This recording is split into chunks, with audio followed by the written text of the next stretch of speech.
Doctor Smita Mishra, प्राचार्य, BSR government arts college Alwar, BA part 1 section F, paper first, Bharat का इतिहास। विषय आपका इतिहास चल रहा है। टॉपिक है इसमें गणतंत्रों की शासन व्यवस्था। और ये आपका जो महाजनपद और जनपद काल है उसका तीसरा पार्ट है, तीसरा भाग है। इसके बारे में मैं आपको गणतंत्रों की शासन व्यवस्था के बारे में समझा रही थी, जबकि राजतंत्रात्मक व्यवस्था बहुत तेज़ी से फैल रही थी और मगध जैसे राज्यों का उत्कर्ष हो रहा था। तो उसके बीच में इनकी शासन व्यवस्था का अवलोकन करना और उसको एक इतिहास के विद्यार्थी को पढ़ना बहुत आवश्यक है। पिछले लेक्चर में मैंने आपको बताया था उसकी केंद्रीय शासन व्यवस्था के बारे में। आज मैं आपको बता रही हूँ प्रांतीय शासन के बारे में।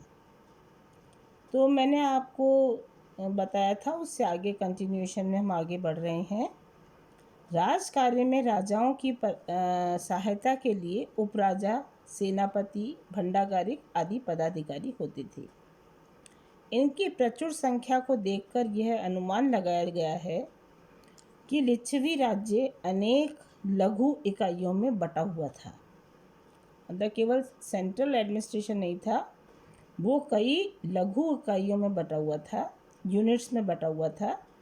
इन इकाइयों को एक प्रकार का लघु राज्य ही माना जा सकता है, उनके पास इतने अधिकार होते थे।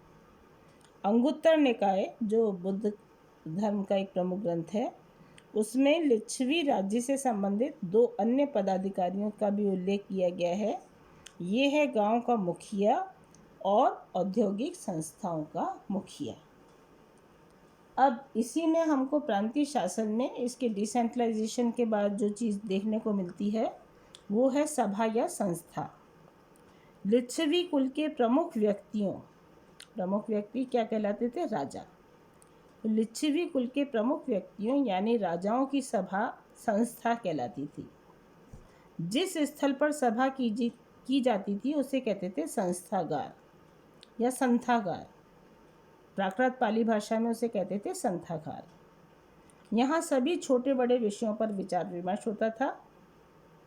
आवश्यकता पड़ने पर बहुमत से भी निर्णय लिया जाता था। जैसे एक एग्जाम्पल आपको देती हूँ। कौशल नरेश विडम्ब ने आक्रमण किया लिच्छवियों पर, तो उस समय संस्थागार में गंभीर बहस के बाद लिच्छवियों ने आत्मसमर्पण का निर्णय लिया। इस प्रकार जनतांत्रिक पद्धति की जानकारी हमको पढ़ने को मिलती है।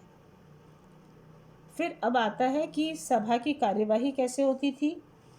तो इसमें एक बड़ा इंटरेस्टिंग चीज़ है कि गण पूर्ति होती थी। जैसे आजकल भी हम कोई मीटिंग को कब सफल मानते हैं, बहस को, जब कोरम पूरा होता है। कोई भी इंटरव्यू होता है तो हम कहते हैं कि कोरम पूरा नहीं होगा तो वो इंटरव्यू सक्सेसफुल नहीं माना जाएगा।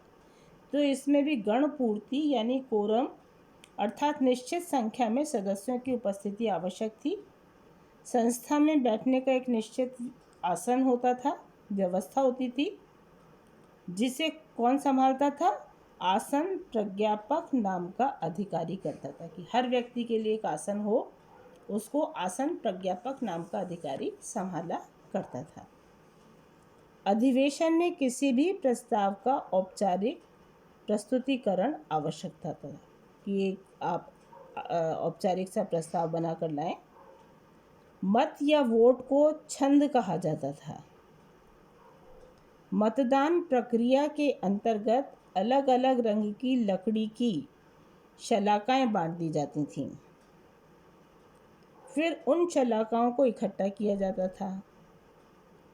उस अधिकारी को शलाका ग्राहपक कहा जाता था। जो शलाकाएं इकट्ठे करते थे वो एक तरह के वोट्स होते थे, तो उनमें वो जो रंग होते थे उनके अलग अलग रंगों की काउंटिंग हो जाती थी। तो इस प्रकार ये पता लग जाता था कि बहुमत किस चीज़ का बन रहा है। तो ये तो थी सभा या संस्था। अब आती है एक समिति। संघ के जो बड़े निर्णय होते थे वो चुने हुए जो व्यक्ति होते थे उनकी एक समिति बना दी जाती थी और इस समिति के माध्यम से उनके चुने हुए निर्णय होते थे। इसी तरह से एक सार्वजनिक सभा के बारे में भी हमें पता चलता है कि केंद्रीय सभा के अतिरिक्त लिच्छवी गण में एक सार्वजनिक और सामान्य सभा का भी उल्लेख मिलता है। महापरिनिब्बाण सूत्र जो बौद्ध धर्म का एक ग्रंथ है, इस तरह की व्यवस्था का उल्लेख करता है। इसमें हमें उल्लेख मिलता है कि एक सार्वजनिक सभा भी थी जिसमें आम व्यक्ति की भी राय ली जाती थी। अब शासन चलाने के लिए केवल यही पर्याप्त नहीं था, इसमें हमको ये भी मिलता है कि साथ आपको अपरिहार्य मतलब बेहद आवश्यक धम्म यानी नियमों का पालन करना है, तभी आपका कुशल शासन संचालन हो सकेगा। महात्मा बुद्ध स्वयं का ये मानना था कि वज्जी लोग जब तक इन नियमों का पालन करते रहेंगे उनका विनाश नहीं होगा। तो शासन चलाने के लिए कौन से 7 नियम उन्होंने बताए, वो इस प्रकार से थे। एक तो निर्धारित समय पर सभी सदस्यों की उपस्थिति के साथ अधिवेशन हो, एक निर्धारित समय हो, सभी लोग उपस्थित हो उसमें। दूसरा, समग्र भाव से अधिवेशन की समाप्ति हो। तीसरा, वज्जी संघ के पूर्व स्वीकृत विधान के अनुसार कार्य किया जाए, जो उन्होंने एक अपना कॉन्स्टिट्यूशन बना रखा है, विधान बना रखा है, उसके अकॉर्डिंगली काम हो। चौथा था, संघ के बुजुर्ग और नेताओं का सत्कार हो, मतलब बड़े उन लोगों की राय ली जाए। पांचवा था, मंदिरों चैत्यों में निरंतर पूजा और धार्मिक क्रियाकलाप चलते रहें, जिससे कि एक सद्बुद्धि बनी रहे राज्य में।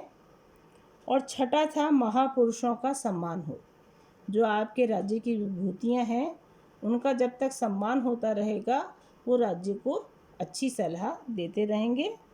और इसके साथ ही 7वां जो कंसेप्ट था, जो बहुत आधुनिक कंसेप्ट भी है, जो हम सीनियर सिटीजन्स के लिए लेते हैं कि उनको हमें महत्वपूर्ण अपने देश के लोगों को जो सीनियर सिटीजन हैं उन्हें सहूलतें मिलनी चाहिए।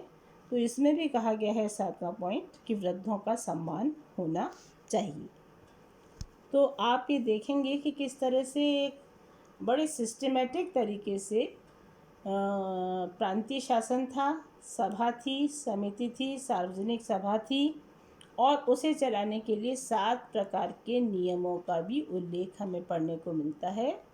तो हम इस पर प्राउड फील कर सकते हैं कि किस तरह से हमारे यहाँ उस समय प्रशासन की प्रणाली थी। और इसी के साथ मैं आपका जो आज का असाइनमेंट होमवर्क दे रही हूँ वो ये है कि गणतांत्रिक व्यवस्था की महाजनपद युग में उक्त व्याख्यान में पढ़ाई गई विशेषताओं को समझाइए।